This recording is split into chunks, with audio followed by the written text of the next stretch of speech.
Hello and thank you for joining us today at Distracted by Life. Our podcast is all about making change within yourself and your relationships.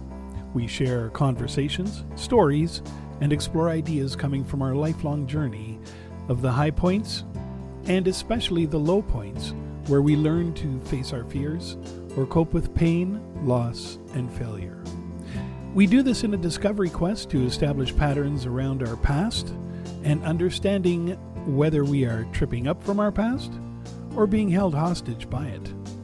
We work on identifying ways to move forward, aligning our core values, and unlocking the keys to self-awareness, self-acceptance, self-compassion, and letting go of what is not serving you positively in life. A better you is always there, ready to explore in a new world. So let's begin. As we are social beings by nature, the need or desire to fit in can be quite strong for many of us. Perhaps this tendency to conform is caused by FOMO, otherwise known as the fear of missing out, or it could simply be because humans are social creatures, and we usually want to fit in and be liked by others. But what if you decided to embrace your individuality and learned how to become unapologetically yourself? What would happen? Would it mean being alone? Or is this about being rude and stubborn? We're here today with Amal to share her personal experience and insights with us. Hello, Amal, and welcome to Distracted by Life. Hi, Dan. Glad to be here. I have to say I am a bit excited about this topic. Really? How so? Well, because a few things, but just a quick summary as a start is being unapologetically yourself or even self-improved means embracing who you are. The things that makes you unique, your limitation, acknowledging your fears, what you value, your likes, dislikes, and what you stand for, and your worth. If you can't be yourself, who else would you be? And why would you want to be anything other than yourself when your life could be much easier being and better if you become unapologetically yourself? Or even you discover that you would like to go and actually, even, let me pause here for a second. Even if you discover that you would like to go on a journey and take your life to the next level, that is alone is considered unapologetically self-improved. A lot of people go through this journey of trying to improve themselves to put themselves in a place where their mental health and well-being, they take care of, they see that there is areas of their life that are gaps and they want to close the gaps. That is the journey of being, when you go through it, you come through the other side self-improved. And with that, you become unapologetically self-improved because everyone around you will notice the improvement in your life, in the way you act, in the way you behave. When I say unapologetically, is that some people won't like the new you. Can you stand being unapologetically self-improved and simply as that? There are two parts to explore here. There is the unapologetically yourself and the unapologetically self-improved. Oh, okay. I see where you want to go with this topic. So why don't you share with us your insights to each? Perhaps you either went through them yourself or coached some clients around something like that? Yeah, I think the first, what I would do is talk about unapologetically yourself. To put it simply, you get to know yourself better. What do I mean by that? There are always external factors trying to dictate to you how to live your life. And if you are not careful, you can easily lose sight of who you are. And that happens to many people out there. When you become unapologetically yourself, you view your life through your own lenses and not from the same one everyone else is using. You get to identify the strength and the weaknesses. You become more self-aware and understand why you are the way you are and how you function. And through all of this, you discover your purpose in life. When learning how to become unapologetically yourself, you get to know your weaknesses or what is holding you back from achieving goals. And also you can find ways not to let them drag you down, because you discover what's holding you back. You get to see what that is, work on it, so you don't let it limit you and drag you down. Additionally, you accept yourself the way you are, and you live life on your own terms when you decide to be unapologetically yourself. When you don't do that, you're basically living your life according to other people's terms. You're looking for validation and insight from the outside instead of internally being happy and accepting of what you have become, and through that self-awareness journey. You also build meaningful relationship. This is really simple. Have you ever been in a relationship or even a friendship where you couldn't express yourself freely? Fear of that you might reveal a side of you that the other person wouldn't approve of? I have. I've been down that road. I know a lot of people have. A lot of my client, even including my son, sometimes I actually see that when you try to reveal this part of you from other people, because you fear that you will be rejected. You don't want to go through the feelings of rejection. So you wear a mask and you don't reveal your true self. When you're trying to fit into a group of friendship, you might wear that mask, right? So you can be relatable to them. You could pretend like that you like the same things they do like, or hate the same things, which can be toxic. You're not happy at your core.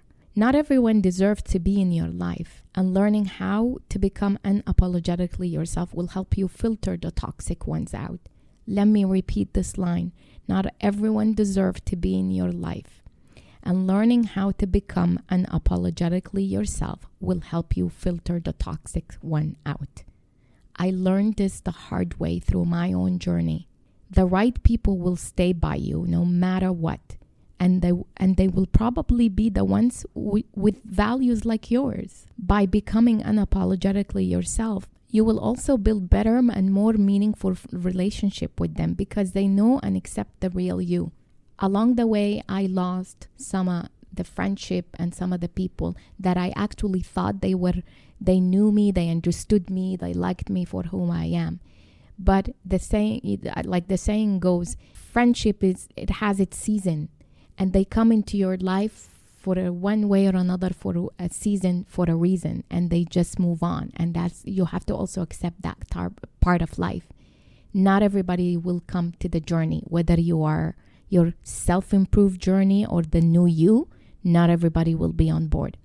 Also, you increase your self-confidence. So how that relevant? If you're always trying to fit in a place where others think about you above your perception of yourself, you've given someone else the power over you.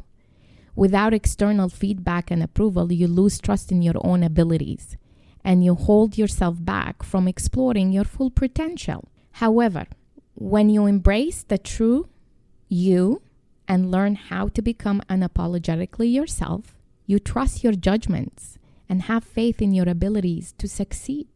You will be taking risks and facing challenges without fear of what others will think of, even if you fail. You will learn to take a stand and say no to things that you are not supportive of and mean.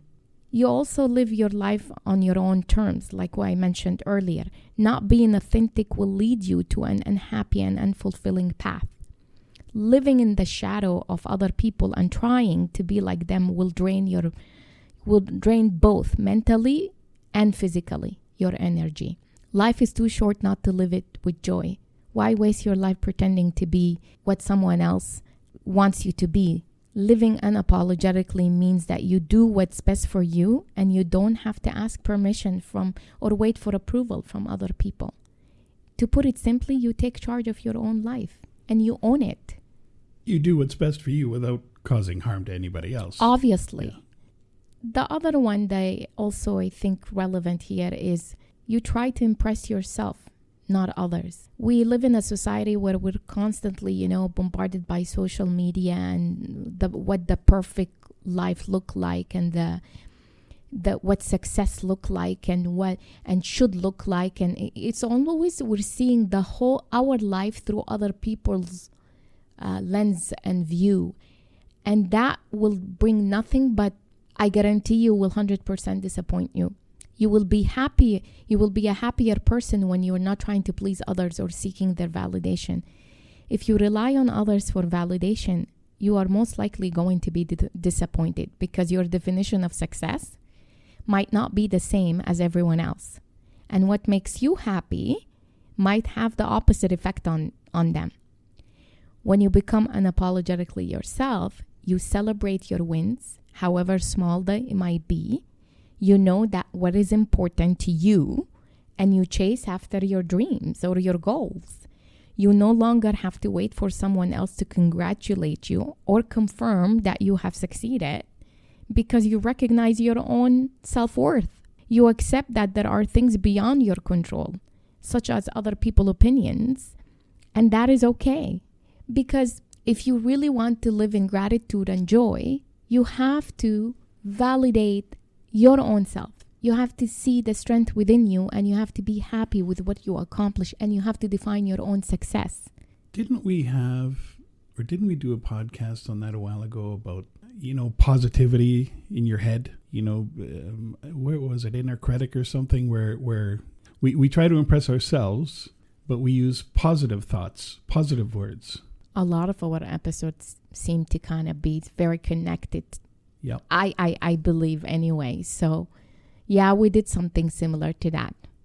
Well, it's all about that validation, when you're trying to rely on other people's validation, but to validate yourself means being kind to yourself, being positive to yourself. Well, the truth is, you will be disappointed if you keep waiting on other people's validation. And I'm going to use myself as an example here very, very quickly. In the workplace, this is the first thing I could think of that I know it kept on haunting me in the past in my career, is that I've always done so much above and beyond.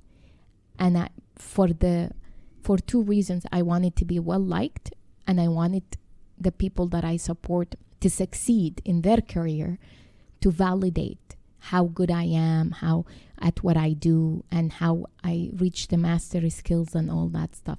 The truth is, all those years that I worked supporting and helping other people succeed in their career, they have never validated me. And I kept on waiting and waiting for it. And then, to be honest, every time I came up completely dry, felt less than, felt that my contribution is not valued, and it kind of made me feel like the job I do is not meaningful. It's not purposeful enough. It's not, something is not right. And then I almost took that and put it on me. Like, basically, then I must have not succeeding, or I'm not getting the validation because I'm not there yet. I'm not perfect there yet. I'm not really mastery yet into that area, into that profession or that role. And it hurts, and it caused me a lot of pain, because every day felt like I'm nobody. No matter what I do is not enough. I just kept on that theme of not enough, or what you do is not important, or what I do is very minimal to the overall success of an organization or the person I support or the team. It literally kept on not being acknowledged. Emotionally, it drained me.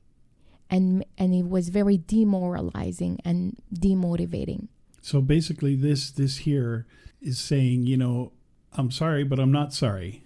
I want to be happy for myself. So what did I do to change it? Was I didn't like that feeling that kept on coming up. And let me tell you, when a theme keeps coming up in your life, let's say this theme is I'm not good enough, it will keep coming up because it's supposed to be the teacher, to teach you, to put you, to course correct and get you to the right path.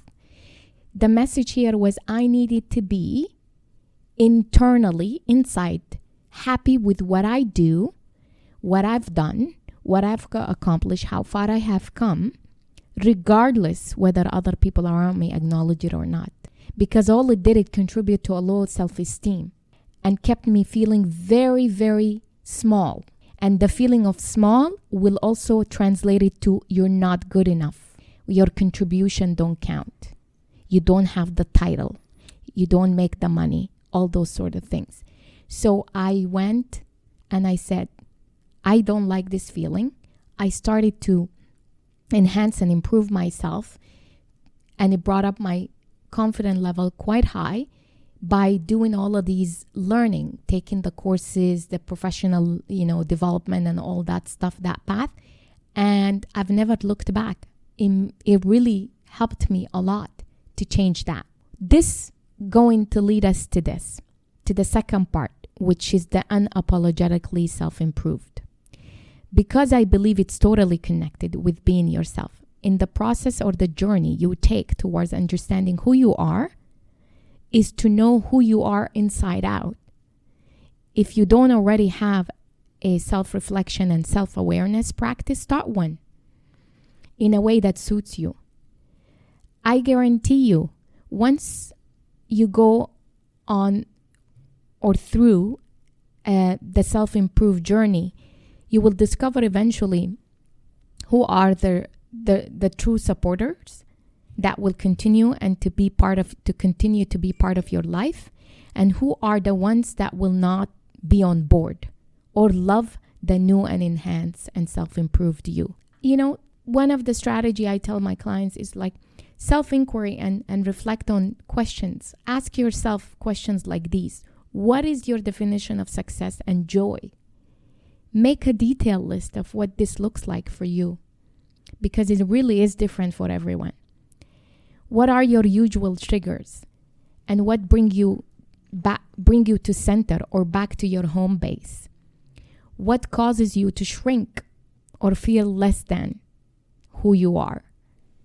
How might you nurture your wounds? When you fall, of course, what helps you get back on track? How will you honor all aspects, not just the shiny parts, but all aspects of who you are? Because we tend to only want to honor the aspects of ourselves that we are, shiny and we look really good. But there are parts of ourselves that we want to deny and hide and keep in the shadow because we don't like the message revealed to us. Can you have self-compassion and acceptance to that part? There are a few strategies that I always share with my client that they tend to take us in a lengthy conversation, to be honest, where I ask them to replace the guilt with the love, which is the self-compassion I just talked about. Guilt will always knock us off our course. When our actions stem from guilt, we aren't being true to ourselves. Acting out of guilt also sends mixed signals to people we are in relationship with. Guilt leads to people-pleasing behavior, suffering, and feeling as though our tank is always empty. It's challenging to be unapologetically who we are if we feel like we should to be a certain way around others. An act of love actually distinguishes the power of guilt. Instead of worrying about the should, how we should show up from a place of love. Love always paved the way, the path to authenticity. I would say the other one that I want to say that also emphasize on is that don't take on pushy people's agendas. Sometimes you will come across people in your inner and outer social circle who are pushy. These people are teachers, especially if you have a hard time holding boundaries. Until you practice healthy boundaries, they will continue to show up in all of their pushiness. You will keep drawing in these people, same people or similar people who are quick to make demands and requests of your time, energy, and light. These pushy people often become triggers, people and teachers. They become teachers because we can use how we feel when we are around them and how we react to them as a pedometer for how barometer? Yes, sorry. Yeah. Barometer. For how centered we are in our truth. Because they test us, right? They are pushing, they're demanding, they're full of, they have all sorts of requests. Yeah, but aren't we always failing that test? That's the whole point. If you keep failing the test, it's this theme they will keep coming up until you master these boundaries, until you get comfortable and know when to put those boundaries and stick with them and stand for them. Until you get comfortable setting the boundaries. Well, that's why you call them triggers, or even people that triggers you, or teacher. Every time a theme keeps coming up, if you're feeling less than, that's a trigger. You got to go to the root, where it's coming from, and what are you going to do about it? How can you change that around? Same with boundaries. If people demand of your time and request, it's almost like you end up attracting that after a while. You do, until you overcome that. Exactly brings us back to our episode, the 5 hindrances of self-mastery. Oh, yes. So the truth is, this is supposed to teach you to show you how you are when you are around them, how you react to them, and how centered you are in your truth, basically, how firmly you stand for whatever boundaries, whatever thing you're putting. Instead of shrinking, overreacting, or caving in the presence of pushy people, practice how it feels to take on their agenda as your own. It's okay to say no. It doesn't change who you are. Basically, practice how it feels to not take their agenda on. So whatever they come to you with, you have to learn to practice. You don't take that on, and it's okay to say no, and it doesn't mean it will change who you are. We can disagree without being disagreeable. Pushy people are often acting out of a wounded place. So don't personalize their behavior. And there is a very true to that statement, especially in the workplace setting. We can disagree without being disagreeable. Pushy people are often acting out of a wounded place. So don't personalize their behavior.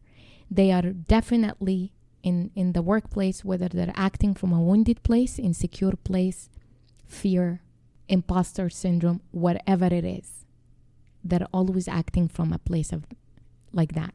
Find your light at the end of the day. Find your light and know your center. That's what you need.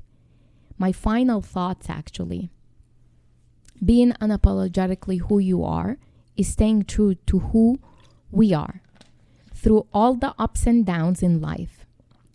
Sure, we will get knocked off center, but we know how. But when we know who we are actually at our core, it's easier to recalibrate when we go off center. You can't recalibrate if you don't know your center and you don't know yourself very well, or who you are. When we see our light and know our light, it's easier to come back home, it's easier to come back home when we find ourselves lost in the dark. At the end of the day, who you are is always more than enough. You have to believe that. Thank you for tuning in. You make the journey worthwhile. Until next episode, I wish you well. May you be unapologetically you and self-improved. Back to you, Dan. Well, thanks, Amal. And thanks to all of you for joining us here at Distracted by Life. If you're interested to learn more, check out other podcasts, of course, or hop online to Amal's website at amalcandido.com, where she talks about our coaching world, covering life, leadership, and mindfulness, including links to popular podcasts and to her books as well. And with that said, stay tuned for our next episode. From Amal and myself, thanks again, and talk to you soon.